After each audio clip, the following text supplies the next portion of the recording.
In our first segment, we focus on children with special needs. Dans ce premier segment, nous mettons l'accent sur les enfants ayant des besoins spéciaux. Il y a plus de 3000 enfants handicapés en famille d'accueil au Canada aujourd'hui. L'Association canadienne pour l'intégration communautaire, ACI ici, estime que plus de 60% de nos enfants en famille d'accueil ont une incapacité quelconque. Salut, je m'appelle Mathieu, j'ai 15 ans et j'ai un handicap. Mais avant de vous dire ce que c'est, je veux que vous imaginiez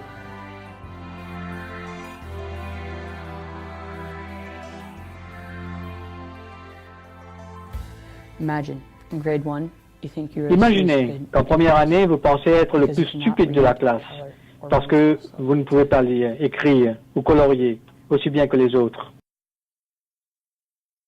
Imaginez qu'en troisième, un psychologue vous dit que vous êtes très intelligent, même doué, mais parce que vous ne pouvez pas vous concentrer, vous avez de mauvaises notes.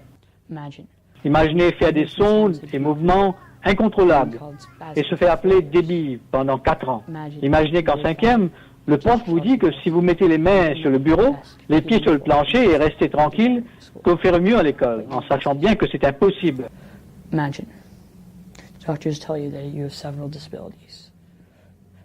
Imagine, les docteurs vous disent que vous avez plusieurs handicaps. Et en essayant de vous digérer tout cela, les jeunes continuent de vous ridiculiser.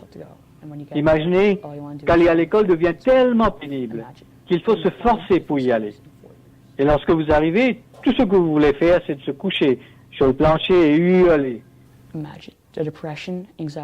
Imaginez aller à 5 différentes écoles en 4 ans. Imaginez la dépression, l'anxiété et la colère ressentie chaque fois parce qu'on est différent. Eh bien, ça a été ma vie. Et mes handicaps sont le syndrome de la Tourette, l'hyperactivité avec déficit de l'attention et les troubles d'apprentissage. Et cela me cause des problèmes d'anxiété et de dépression. Maintenant, je vais à mi-temps au York Center et à mi-temps à mon école secondaire.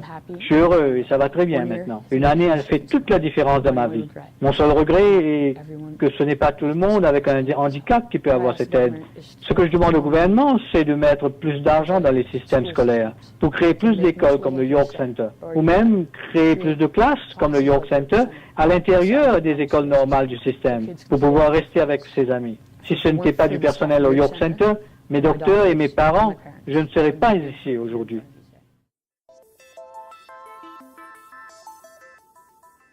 We continue our discussion on special needs.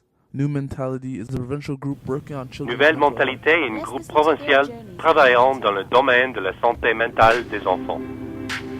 Écoutez, c'est Chériment en santé mentale. Quand j'y pense, je suis fière d'avoir hurlé lorsqu'on allait me mettre dans un hôpital qui était comme une prison. Vraiment dégueulasse. Maintenant, je travaille pour cet hôpital, mais c'était la seule façon d'avoir mes droits, hein. Je suis allée à l'hôpital au bureau du docteur et j'ai demandé de l'information sur ma maladie. À ce moment-là, c'était bipolaire. Mais non, il n'y avait pas beaucoup d'informations pour moi. Can I get some information about what my illness is at the time, bipolar?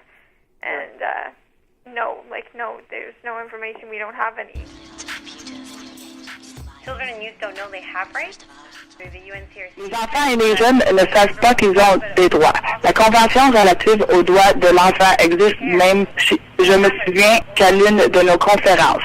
Nous disons que nous avons le droit à l'accès aux soins médicaux. Ils disaient qu'on n'avait pas le droit, que nous étions trop jeunes pour avoir le droit. Plusieurs jeunes tiennent les droits avec l'âge de voter. Alors, ils ne savent où se retourner pour trouver de l'appui, parce qu'ils sentent qu'on ne répond pas à leurs besoins et qu'ils n'ont rien pour les appuyer. They're so bloody happy to get any kind of treatment that should they not feel like they understand their meds or they understand what's going on or they even like their counselor, they don't speak out because they don't want to be booted out. Ils sont tellement heureux de recevoir n'importe quelle sorte de traitement, alors même s'ils trouvent qu'ils ne comprennent pas leurs médicaments, ne savent pas ce qui se passe ou n'aiment pas leur thérapeute, ils n'en parlent pas parce qu'ils n'ont peur de se faire mettre ou se faire enlever d'une liste d'attente. ils se sentent comme ils doivent travailler dans des limites établies et faire de leur mieux. Ils retiennent ce qu'ils peuvent.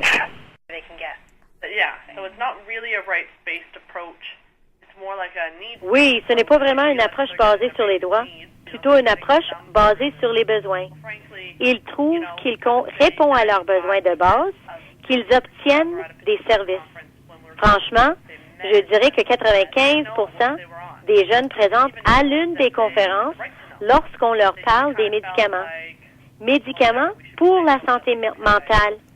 Ne savent pas ce qu'ils prennent et savent même pas qu'ils avaient le droit de savoir. Qu'ils se sentaient comme, de toute façon, on devrait être heureux d'avoir été diagnostiqués. Les services de santé mentale sont pas mal perçus, surtout pour les enfants.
I just felt that, like, during the time in which I was suffering from depression and going to different agencies for help, that I felt that what I had J'ai trouvé que pendant que je souffrais de dépression et que j'allais à différentes agences pour de l'aide, j'ai trouvé que ce que je disais n'était pas pris en ligne de compte.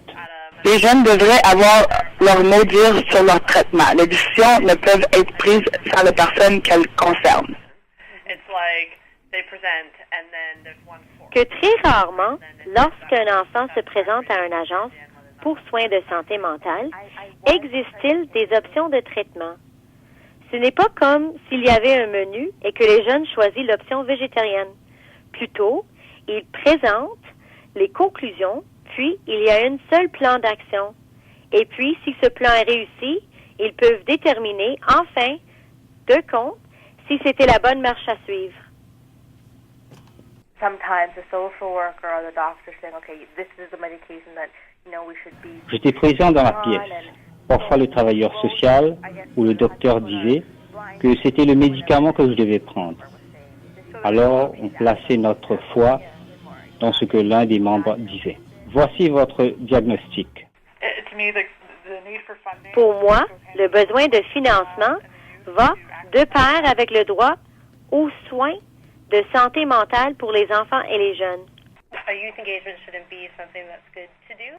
L'engagement des jeunes, ce n'est pas qu'une bonne idée. Ça devrait être mis en pratique parce que les jeunes ont le droit d'être là. Lors de notre dernière conférence sur la santé mentale l'an dernier, l'une des recommandations faites par les jeunes était d'avoir une porte-parole pour la santé mentale pour qu'ils puissent comprendre leurs droits parce que sans cette occasion d'être à la conférence, ils ne sauraient rien. Nous sommes un système qui travaille pour les jeunes et nous devons être sur un système qui travaille avec les jeunes.